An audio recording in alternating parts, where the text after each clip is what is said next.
ఇక మొత్తం మీద బాలు అయితే గుడి దగ్గరికి వచ్చేసి మనోజ్ అక్కడ ముష్టెత్తుకోతాన్ని చూసి ఒక్కసారిగా షాక్ అవుతాడు. ఏంట్రా ఇది, మిమ్మల్ని నేను తిడతాను కానీ మీరు బాధపడితే నేను చూడలేను, పదరా ఇంటికి అని చెప్పి ఇంటికి తీసుకొస్తాడు.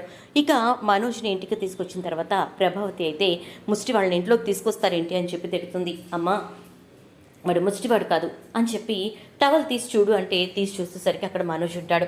మనోజ్ నా పరిస్థితుల్లో చూసి సత్యంతో గొడవ పడుతుంది ప్రభావతి. అలా గొడవ పడినటువంటి ప్రభావతి ఎట్టి పరిస్థితుల్లోనూ మనోజ్ని కెనడాకి పంపాల్సిందే అని చెప్పేసి అంటుంది. ఇటు నుంచి రోహిణి కూడా మీ డ్రీమ్ ఖచ్చితంగా నెరవేరుతుందండి అని చెప్పని అంటుంది.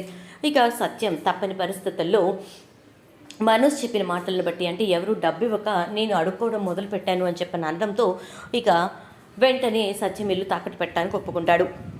అలా తాకట్టు పెట్టి మనోజ్ చేతికైతే 14 లక్షల రూపాయలు ఇచ్చి ఇంకొక 2 లక్షలు వెళ్ళడానికి కావాల్సినవి కొనుక్కోమని చెప్తాడు.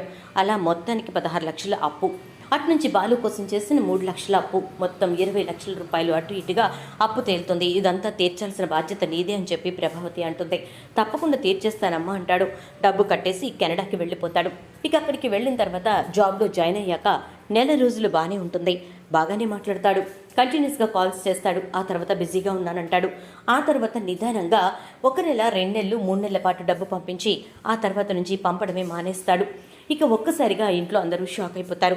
ఇక రోహిణిని కూడా అక్కడికి పంపిద్దామని చెప్పి ఫోన్ చేసేసరికి ఇక మనోజ్ అయితే రోహిణిని అక్కడే ఉంచండి, ఎందుకంటే ఇక్కడ కాస్ట్ ఆఫ్ లివింగ్ చాలా ఎక్కువ, రోహిణికి కూడా ఇక్కడ పార్లర్లో జాబ్ చూస్తాను అని చెప్పి చెప్తాడు.